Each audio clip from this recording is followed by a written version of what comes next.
Bonjour à tous, j'espère que vous allez bien. Aujourd'hui, on va s'attaquer à un sujet, alors très long, mais genre très long. Je pense même qu'il faudra faire plusieurs vidéos pour en parler. Et c'est ce que je vais faire même d'ailleurs. Plusieurs relations sont à mettre en avant ici. Et comme il y en a tellement, en fait, je pense qu'on va juste parler aujourd'hui des principales. À savoir celles de Marinette, Adrien, Chat Noir et Ladybug. À savoir que c'est quand même le concept de cette série, donc c'est quand même normal d'en parler. Et je pense même faire une vidéo à part, même pour consacrer leur relation à une vidéo entière. Ensuite, on va passer aussi à la relation Marinette-Tiki, c'est quand même quelque chose à aborder. Ensuite, on va parler celle de Marinette-Alia, Adrien-Nino, ensuite Adrien-Plague, Adrien-Chloé, Chloé et Sabrina. On parlera également de la relation Chloé et de sa mère, mais sachant que les épisodes de Queen Wasp et de Steel Queen ne sont pas encore sortis, on ne peut pas encore vraiment voir ce qu'il y a de l'autre côté, mais je pense que j'en ferai également une autre vidéo par la suite, même si celle de Octolady déjà est très bien. D'ailleurs, je vous conseille de la voir, elle est super bien la vidéo, mais ce sera un sujet à aborder du coup dans une vidéo après avoir vu Queen Wasp et Steel Queen. On parlera également de la relation Adrien et de Gabriel Agreste, donc son père. Et enfin la dernière relation qui est aussi pleine de mystères, mais tout aussi importante à aborder, c'est celle de Masterfoo Marinette ou alors Ladybug comme vous voulez. Commençons tout de suite. Alors comme vous le savez, le carré amoureux c'est bien sûr l'objet phare franchement de cette série. Et s'il n'y avait pas de carré amoureux, la série ne serait pas vraiment intéressante. Marinette et Ladybug et Adrien et Chat Noir. Marinette est amoureuse de Adrien sans savoir que c'est Chat Noir le super-héros, donc son partenaire. Et Adrien est amoureux de Ladybug sans savoir que c'est sa camarade de classe Marinette. Ça, je pense que vous l'avez tous compris si vous regardez Miraculous. Si vous êtes sur cette vidéo sans connaître Miraculous, je pense que vous êtes un petit peu bizarre. Mais bref, comme l'a dit Thomas Astruc à la Japan Expo, il ne brisera pas ce carré amoureux. C'est-à-dire qu'il n'y aura pas de révélation, mais ça ne veut pas dire que ça ne sera pas intéressant pour autant. Peut-être que l'un et l'autre auront des doutes à propos de l'identité de Ladybug, de Chat Noir, on ne sait pas. Peut-être qu'ils se diront « Ah, je suis plus attiré par lui ». Il y aura un tournant au niveau des relations, peut-être, on ne sait pas, mais ça ne veut jamais dire que ça ne sera pas intéressant. L'amour et l'amitié justement qu'éprouvent les deux, ça changera peut-être. Peut-être que Marinette tombera amoureuse de Chat Noir, on ne sait pas. Peut-être que Adrien sera plus intéressé par Marinette parce qu'au final, il ne connaît rien de Ladybug. Et surtout, en plus, dans les derniers épisodes, il a été quand même assez déçu de celle-ci, étant donné qu'elle le mettait beaucoup à part en fait. Du coup, ce carré amoureux, le concept phare de la série, amour et amitié de Marinette, Adrien, Chat Noir, Ladybug, tout ça, c'est le concept phare de la série. Mais ça ne veut pas dire pour autant que les personnages ne vont pas évoluer, que leur amour ne vont pas évoluer. Peut-être que même, on ne sait pas, peut-être que Marinette ira peut-être vers Lucas, que peut-être que Adrien ira vers Kagami, on ne sait pas pour l'instant, même si je pense que nombreux d'entre nous sont toujours pour la relation Marinette-Adrien, enfin Marisha, Adrinette, tout ça. Ce que vous voulez, mais en tout cas, vous pouvez être sûr que mon shipping à moi préféré, parce que il y en a beaucoup qui me le demandent à chaque fois quel est mon shipping préféré. Eh bien, je vous mets l'ordre tout de suite. Adrinette, Marisha, Lady Noire et l'Adrien. Comme ça, vous me demanderez plus quel est l'ordre de mes shippings préférés. Enfin bref, voilà. Parlons maintenant de la relation Marinette-Tiki. Eh bien, tout d'abord, c'est de l'amitié qu'il faut savoir, même de l'amitié assez poussée. Puisque déjà les deux personnes s'entendent très bien, enfin Tiki est un Kwami certes, mais elle réagit souvent comme un être humain. Tiki est une très bonne amie, je veux dire si jamais vous êtes ami avec un animal ou quoi, c'est pas une personne mais quand même il y a une amitié qui se crée. Et sachant que Tiki a toujours des bons conseils pour Marinette. Marinette en plus au début qui n'avait pas beaucoup confiance en elle, c'est Tiki qui l'a quand même motivée à devenir Ladybug, qui lui a donné des conseils. Et même à chaque fois quand elle se détransforme et qu'elle dit je ne peux pas le faire en tant que Marinette, je dois être en tant que Ladybug, Tiki lui a toujours donné de très bons conseils pour toujours être Ladybug même en étant Marinette. Et je trouve que si jamais on avait quelqu'un, enfin même un ami ou une amie comme ça, qui venait à nous aider tout le temps, je pense que ça serait vraiment très bien. Surtout qu'en plus, il faut se dire que Marinette n'a peut-être pas eu vraiment d'amis de ce genre-là avant. Enfin, on n'en sait rien. On sait qu'elle a Aya comme meilleure amie, mais Tiki, voilà, elle la conseille vraiment bien. On va dire que Tiki a dans sa vie, elle a 1000 ans ou quelque chose comme ça, même plus, hein, je sais pas quel âge elle a, mais Tiki est vraiment très âgée, et pourtant elle est toujours de très bons conseils, tout ça, et elle a vu passer beaucoup de Ladybug, et je sais plus si c'est dans un des épisodes, mais elle a dit t'es une des meilleures marinettes. Est-ce que ça signifierait peut-être qu'elle est une aussi des meilleures Ladybug? Je ne sais pas, mais ce qui est sûr, c'est que Tiki croit en Marinette, elle a confiance en elle, elle lui donne des bons conseils, et elle se dit que c'est une merveilleuse Ladybug, et d'ailleurs, je sais qu'on ne sait pas encore vraiment comment Marinette a été choisie, enfin si certes, c'est parce qu'elle veut aider les autres tout ça et qu'elle a un sens de la justice. On ne sait pas vraiment ce qui a poussé non plus Master Fu à vraiment choisir Marinette en elle-même, parce que ça se trouve ça aurait pu être Alia aussi, parce que Alia veut devenir une super héroïne, elle aime aider les gens, et même elle est devenue une super héroïne, hein. Mais pourquoi ça n'a pas été Alia? On ne sait pas.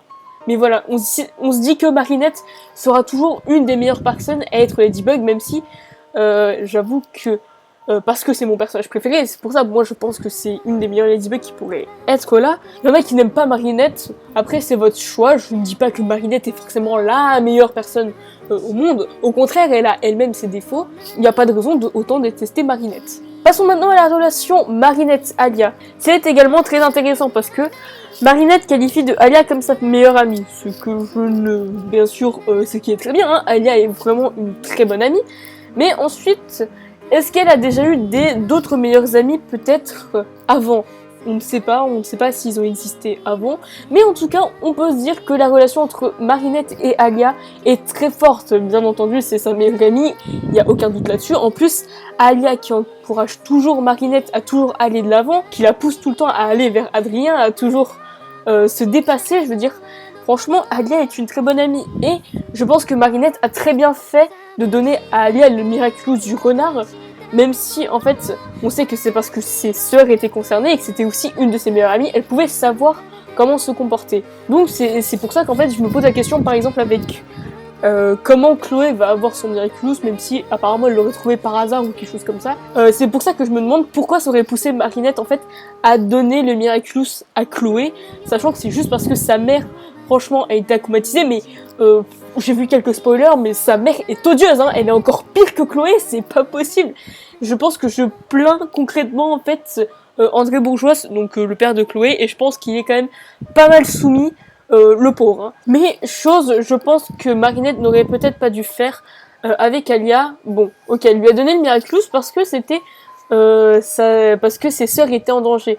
Mais est-ce qu'une autre personne n'aurait pas pu être mieux qualifiée pour prendre justement ses responsabilités? Là, on va dire que dans ce cas-là, Marinette a aussi mélangé en quelque sorte ses sentiments personnels, ce qu'il ne faut absolument pas faire en tant que Ladybug. Elle doit savoir trancher en étant neutre, sans prendre en compte, par exemple, que quelqu'un est méchant ou gentil. Par exemple, avec Chloé, genre. Quand c'était Sabrina qui était devenue l'invisible, elle n'a pas pris compte du truc de Chloé, alors que si elle l'avait écouté, elle aurait très bien pu le vaincre beaucoup plus vite. Mais elle a mélangé sentiments personnels avec sentiments de héroïne, ce qu'il ne faut absolument pas faire. En tout cas, Marinette et Alia sont de sources sûres de très bonnes amies, en tout cas, on peut le confirmer. Passons tout de suite à aussi une relation très intéressante, même si j'avoue que je vais peut-être pas trop en parler, c'est celle de Adrien et Nino. Alors déjà, il faut savoir que Adrien, comme il l'a dit, il était un petit peu seul dans sa vie. Le fait qu'en fait, Adrien et Nino soient devenus amis, c'est très bien, parce que Nino, au contraire, lui, il est assez extraverti de nature, je veux dire. Il veut que tout le monde s'amuse, enfin, même c'est pourquoi il a été acclimatisé dans le Buller, le deuxième épisode, c'est pourquoi il a été acclimatisé, c'est parce que il veut que son meilleur ami soit à l'aise, il veut qu'il s'amuse, qu'il se décoince, enfin ce genre de choses. De ce côté-là, on va dire que Nino et Alia se ressemblent beaucoup. Ils veulent en fait décoincer chacun la personne, mais pas dans la même manière. On va dire que Adrien, parce que de base, il n'a jamais été vraiment à l'école comme il l'a dit. Du coup, Nino essaie de le décoincer, de le faire découvrir d'autres choses qui sont en dehors du collège. Il veut aussi lui apprendre à faire la fête, enfin à être ami avec d'autres personnes, pas seulement à rester tout seul dans son coin. De ce point de vue-là, Nino a vraiment bien fait son travail parce que du coup, Adrien en ce moment, même si c'est un modèle qui est une célébrité et tout, il a réussi tout de même à se faire des amis qui l'aiment vraiment tel qu'il est et pas pour l'image qu'il peut donner. Au début, en plus, même c'est Nino la première fois qui est allé vers Adrien, dire quand il se faisait détester de Marinette et tout parce qu'il croyait qu'elle avait mis un chewing-gum sur sa chaise, Nino lui s'est rapproché de Adrien en disant que tu devrais dire pardon à Marinette, tout ça, tu devrais t'expliquer aussi. Nino est juste un ami aussi superbe pour Adrien qui le complète, qui veut juste l'aider tel qu'il est, et même la raison pour laquelle il a été akumatisé, c'était parce qu'il voulait aider Adrien. Cela partait aussi d'une bonne intention. Parlons maintenant de la relation Adrien et Chloé. Alors, une relation qui est assez tendue, mais tendue dans le sens que c'est assez ambigu. Parce que on sait que Adrien considère Chloé comme une amie, certes, mais il sait que Chloé peut parfois aller beaucoup trop loin. Par exemple, lors de Doudou Vilain, il sait très bien que Chloé a appelé exprès les pompiers juste pour faire perdre son temps au père de Marinette et donc du coup de tout gâcher, ce qui n'est vraiment pas sympa. De ce côté-là, Adrien sait très bien comment Chloé se comporte. Il sait très bien que Chloé n'est pas gentille, mais n'est ni méchante en fait. Il est entre les deux, même si je pense qu'il est, entre guillemets, quand même aveuglé par le fait que ce soit une amie d'enfance. Sachant qu'il a connu petit, peut-être qu'il avait des bons souvenirs avec elle et tout. Chloé, pour moi, c'est vraiment la méchante de la série en fait. Parce que même elle est décrite comme ça, Chloé est la peste du collège. Elle est définie comme ça, elle est faite comme ça. Adrien est certainement aveuglé par quand même un petit peu le fait que ce soit des amis d'enfance et qu'il ne voit pas à quel point Chloé parfois peut être méchante. Mais il sait quand les choses sont méchantes. Enfin, en même temps c'est vrai parce que c'est un super héros. Quant à Chloé, du côté d'Adrien, en fait, on ne sait pas vraiment. On sait que c'est un espèce d'amour ou alors un amour possessif. En fait, on ne sait pas vraiment comment considère Adrien. Est-ce que c'est juste un ami qu'elle veut juste garder auprès d'elle parce qu'il est célèbre? Est-ce qu'au fond d'elle, en fait, elle tient vraiment à lui parce que c'est un ami d'enfance qui l'a aidé à faire quelque chose quand il était petit? Ou bien alors c'est juste un amour très très très possessif et qu'elle veut juste garder Adrien pour elle? Ou c'est juste qu'en fait, elle veut montrer à tout le monde que Adrien est son ami, qu'il est célèbre et tout? Ou alors, peut-être, on ne sait pas, hein, peut-être juste énerver les autres, hein. On ne sait pas, ça se trouve, elle l'aime même pas, c'est juste pour énerver les autres et faire genre, hey, regardez, moi je suis amie avec Adrien, tout ça. On ne sait pas comment Chloé considère vraiment Adrien, même si je pense que ça serait plus de l'amour entre possessif et aussi en termes de célébrité, parce que tout simplement, quand il y a eu Doudou Vilain et tout, Chloé s'est quand même dit Adrien n'est plus mon ami, elle commençait vraiment un petit peu à pleurer. Elle tient vraiment quand même à Adrien un minimum, mais aussi à chaque fois, genre lors du premier ou dernier épisode, ça dépend où vous l'avez pris, de Miraculous dans la saison 1, quand elle dit que Adrien va venir ici et tu ne le connais pas, etc. Ça veut sûrement dire que aussi, elle vraiment considère Adrien comme une célébrité et tout. Alors que Marinette, comparé à elle, c'est que elle l'aime bien pour vraiment ce qu'il est et pas pour ce qu'il représente. Vous voyez la différence, c'est que Chloé, elle veut vraiment genre prendre Adrien déjà pour elle, mais en plus c'est qu'elle se la pète. Ce qui n'est vraiment pas bien, je trouve, dans cette relation en fait. Je sais que certains d'entre vous sont peut-être fans de Chloé, c'est peut-être un de vos personnages préférés, mais moi étant déjà une grosse fan et un gros mouton, en suivant les scénaristes, Marinette est mon personnage préféré et Chloé est un des personnages que je déteste le plus. Parlons maintenant de la relation Chloé et Sabrina. Alors, je pense que vous l'avez tous remarqué, mais Sabrina est complètement soumise à Chloé. Mais en plus, soumise, mais dans le mauvais terme. Parce que parfois ça peut être soumise parce qu'elle doit lui obéir pour quelque chose et puis ensuite par derrière elle s'excuse aux autres, tu sais, en disant pardon, je suis désolée, c'est son comportement, elle est comme ça, mais bon, je dois rester amie avec elle pour telle ou telle raison. Mais là c'est vraiment, elle est soumise et en plus elle obéit à Chloé, ce qui est vraiment du n'importe quoi parce que déjà enfermer quelqu'un dans les toilettes pour juste être à côté de lui ou de elle lors de la photo de classe, je veux dire, c'est pas la mort. Au pire, tu photoshop ta tête et tu te mets à côté. C'est pas la mort de ne pas être à côté de lui ou de elle sur la photo de classe. Mince, quoi. En plus, Sabrina obéit au doigt et à l'œil à Chloé. Pourquoi cette relation? Et ce n'est pas parce que, genre, son père est maire et que son père à Sabrina, lui, est policier. Parce que je suppose que le père de Sabrina est assez haut gradé dans la police. Encore, tu vois, si jamais il y avait cette hiérarchie de genre, lui c'est mon patron et moi je suis vraiment employé parce qu'il est employé, mais entre guillemets parce que c'est par la mairie, tout ça, Mais là, il n'y a aucune raison pour que Sabrina soit soumise concrètement. Et de ce côté-là, je peux même plaindre Sabrina, parce que même elle a essayé de se libérer un petit peu de l'emprise de Chloé, même en se détachant, vous voyez, avec Marinette et tout. Ça a juste été gâché par le dessinateur ensuite, plus tard. Mais à l'intérieur, Sabrina n'est pas non plus foncièrement méchante, elle ne fait que obéir à ce que Chloé lui dit. Je suis sûre qu'au fond, elle aimerait bien être plus libre, par exemple, quand elle était avec Marinette, mais je veux dire, elle était tellement contente et elle était tellement gentille avec elle. Ce n'est pas le mal incarné, c'est plutôt Chloé le mal incarné, mais Sabrina ne fait que obéir aux ordres, entre guillemets, du démon. C'est pour ça que je trouve que cette relation est aussi très très intéressante à aborder. Passons maintenant à la relation Chloé et sa mère. Sachant que c'est vrai qu'on n'a pas encore vraiment d'informations là-dessus, on ne peut pas vraiment débattre. On sait juste que c'est une styliste très renommée, je crois, hein, la mère de Chloé ou quelque chose comme ça, parce qu'elle participe à un concours, Marinette, où c'est elle la juge. C'est une de très haut de gamme, mais genre qui est vraiment apparemment très stricte, parce que déjà, vu le comportement qu'elle a, juste avec un tapis rouge, où elle dit du genre « Ah, le tapis rouge, il est pas en soi » ou je ne sais quoi, hein, je sais plus hein, dans quel extrait il avait dit ça. Mais ça, c'est juste insupportable. Et t'imagines, alors pour les créations que Marinette doit faire, ça va être super dur en plus pour elle. Et beaucoup des fans de Chloé remettent le comportement de Chloé sur le départ de sa mère. Ce que je pense n'est pas vrai. Pourquoi ? Parce que tout simplement, on a eu cette phrase de Marinette qui disait que Chloé a toujours été en maternelle avec elle et qu'elle a toujours énervé.